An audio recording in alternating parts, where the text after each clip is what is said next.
Një pjesë e shoqërive private pensionale nga shtylla e dytë presin që të propozohet dhe të miratohet e ligji për multifondet.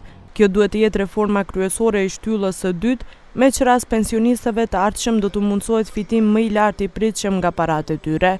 Futja e multifondeve nënkupton që të gjithë të siguruarit automatikisht sipas moshës do të shpërndajnë në 3 nënfonde.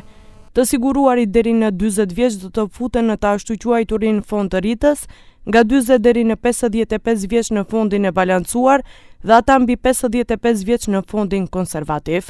Me këtë duhet të përmirësohet raporti fitim-rrezik gjatë gjithë jetës së punës.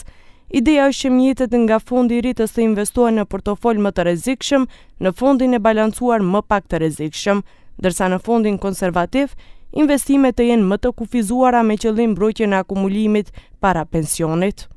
Kjo qasje ul rrezikun e rënjeve të mëdha menjëherë para pensionimit, ndërkohë që u jep mundësi brezave më të rinj që koha të punojë për ta përmes tregjeve të kapitalit.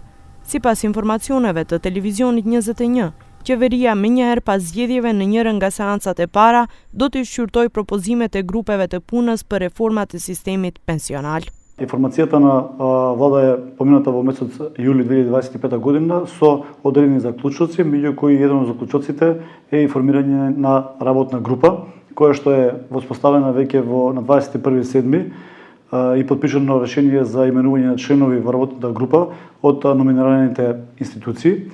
И истата веќе работи активно на подготовка на предлог закон, односно модел, каде што токму овие мултифондови ќе бидат составен дел на идните законски измени.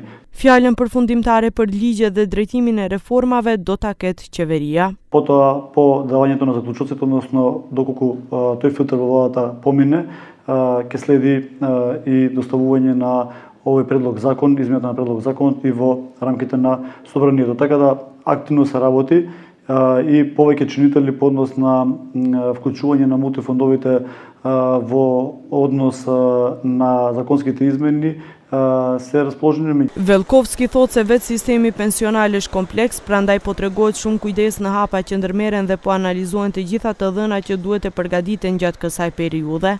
Ai prej që shumë shpejt të ketë një projekt ligj që do të dorëzohet në kuvent për miratim. Ndryshe, sipas përllogaritjeve, pagesa e parë më e madhe nga shtylla e dytë do të fillojë nga janari 2029, ndërsa deri në vitin 2040 numri i pensionistëve që do të marrin pension si nga shtylla e parë ashtu edhe nga e dyta do të arrijë në 112.000.